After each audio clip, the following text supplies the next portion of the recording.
હાલ પવિત્ર શ્રાવણ માસ ચાલી રહ્યો છે. શ્રાવણ માસમાં દરેક શિવભક્ત પોતાની આસ્થા પ્રમાણે શિવભક્તિ કરતા હોય છે. કોઈ ઉપવાસ કરીને તો કોઈ જળાભિષેક દ્વારા ભગવાન ભોળાનાથની ભક્તિ કરતા હોય છે.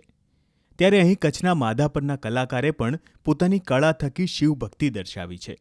આશિષભાઈ કંસારા નામના રોગાન કલાકારે રોગાન કળા દ્વારા શિવજીની કૃતિ તૈયાર કરી છે.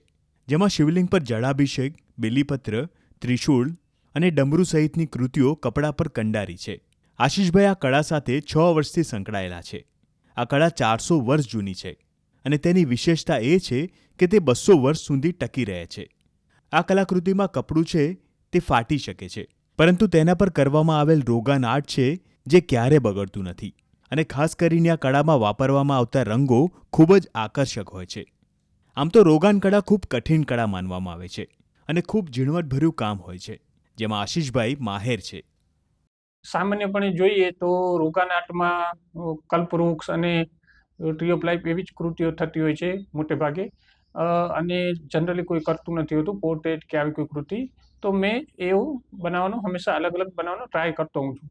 તો એ વસ્તુને લઈને મેં રોગાન આર્ટમાં શિવલિંગની કૃતિ તૈયાર કરી, જેનામાં આપણે જોઈએ કે જળાભિષેક થાય છે, બીલીપત્ર ચડાવવા આવે છે, ફૂલ હોય છે, ત્રિશૂલ છે, ડમરું છે, એ રીતના મેં આખી કૃતિ તૈયાર કરી છે. હાલ પવિત્ર શ્રાવણ માસ ચાલી રહ્યો છે. શ્રાવણ માસમાં દરેક શિવભક્ત પોતાની આસ્થા પ્રમાણે શિવભક્તિ કરતા હોય છે. કોઈ ઉપવાસ કરીને તો કોઈ જળાભિષેક દ્વારા ભગવાન ભોળાનાથની ભક્તિ કરતા હોય છે. ત્યારે અહીં કચ્છના માધાપરના કલાકારે પણ પોતાની કળા થકી શિવભક્તિ દર્શાવી છે. આશિષભાઈ કંસારા નામના રોગાન કલાકારે રોગાન કળા દ્વારા શિવજીની કૃતિ તૈયાર કરી છે. જેમાં શિવલિંગ પર જળાભિષેક, બેલીપત્ર, ત્રિશૂળ અને ડમરૂ સહિતની કૃતિઓ કપડા પર કંડારી છે. આશિષભાઈ આ કળા સાથે 6 વર્ષથી સંકળાયેલા છે. આ કળા 400 વર્ષ જૂની છે અને તેની વિશેષતા એ છે કે તે 200 વર્ષ સુધી ટકી રહે છે. આ કલાકૃતિમાં કપડું છે તે ફાટી શકે છે, પરંતુ તેના પર કરવામાં આવેલ રોગાન આર્ટ છે જે ક્યારે બગડતું નથી. અને ખાસ કરીને આ કળામાં વાપરવામાં આવતા રંગો ખૂબ જ આકર્ષક હોય છે. આમ તો રોગાન કળા ખૂબ કઠિન કળા માનવામાં આવે છે અને ખૂબ ઝીણવટભર્યું કામ હોય છે, જેમાં આશિષભાઈ માહેર છે.